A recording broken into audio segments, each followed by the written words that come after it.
دغه مشران دلته راغلي دي، احمدي صاحب دی د ننګرهار مسؤل چارواکي دي. دغه دشته چې تاسو وینئ انشاءالله دا به داسې دشته نه پاتې کېږي. دلته به له خیره زموږ هغه هیوادوال چې په سیالکوټ کې، په پنجاب کې، په کراچۍ کې، په سند کې، په هغه ځایو کې در په دره دې خلکو کړل او بیرته دې خواته راواستول. داسې فکر کولو چې دلته به دا خلک څومره موږ ته احتیاج دي خواته به مې خو لله الحمد دا د عزت خاوره ده. دغه خړه دشته نه ده، دا موږ هغه په قصرونو نه ورکو. دا دشته به انشاءالله موږ آبادو.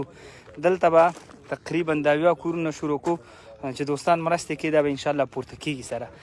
200 کورونه په دغه ځای کې به شهرک جوړېږي. تاسو وینئ مشرانو افتتاح وکړه، پټۍ اوس هم پرته ده. ته به ښارګوټې جوړېږي، دلته مهاجرینو لپاره د رهایش ځای جوړېږي اوسېدلو لپاره. او نوابیانو نه به شروع کړو، دا به مخکې ځي روغتون، همدارنګه مسجد او مدرسه به هم پکې، او دلته به انشاءالله دایمي لپاره موږ داسې آبادي کوو. والله مو خوشحاله ډېره مننه، عزتمن شئ.